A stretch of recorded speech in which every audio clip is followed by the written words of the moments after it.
Ayo. Aku jelasin sedikit tentang reaksi pembakaran hidrokarbon ya. Ya.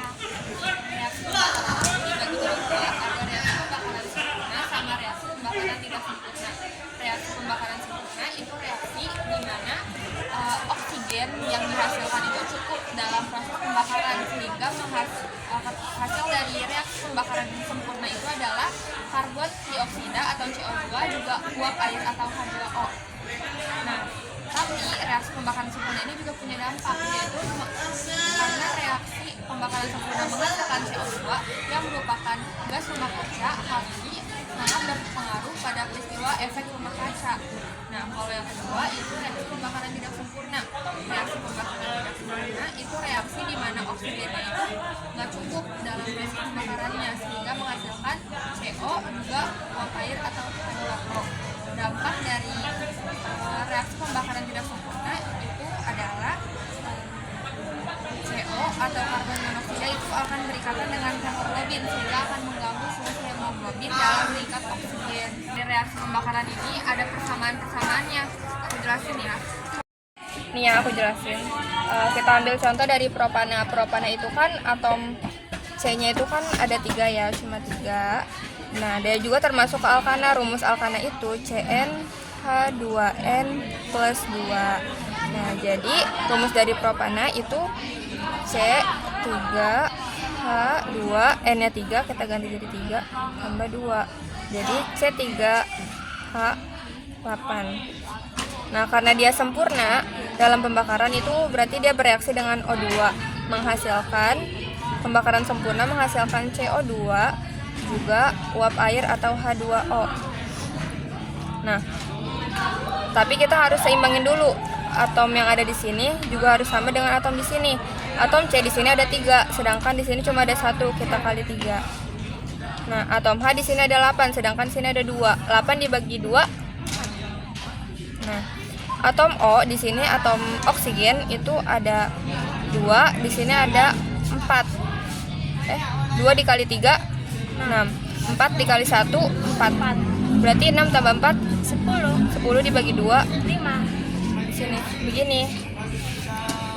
Sama juga kalau misalkan reaksi pembakaran tidak sempurna.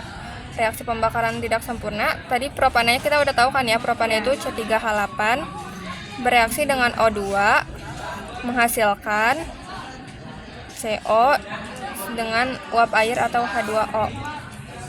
Nah, atom C di sini ada 3, kita kali 3 juga, akan di sini cuma 1.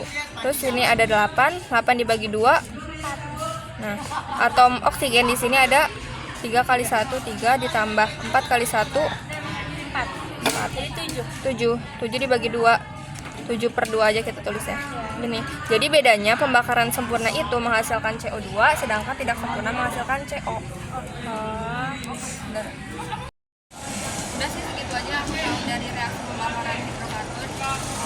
Sekarang bagian kamu. aku mau jelas minyak bumi. Kamu mau ngasih tuh kayak minyak bumi itu apa gitu yang terpikir sama kamu tuh apa? Aku baru baca sedikit sih tapi nggak ngerti. Oh ya, ini aku jelasin ya.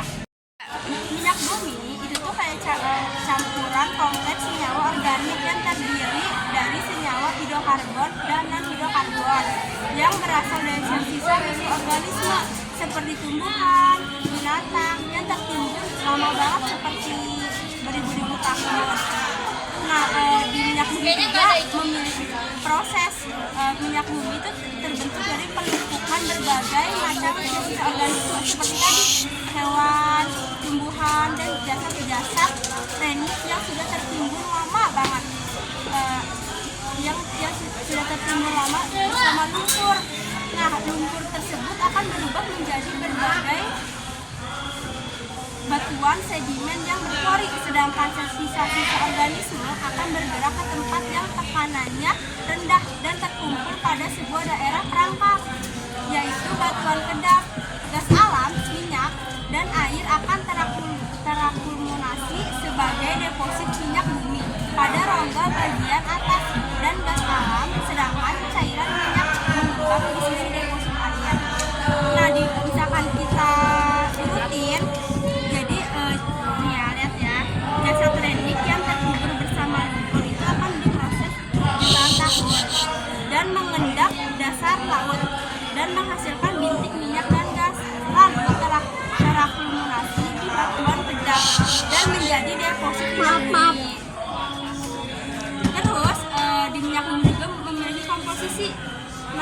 minyak bumi adalah campuran kompleks yang sebagian besar, sekitar 90 atau 97% terdiri dari senyawa hidrokarbon.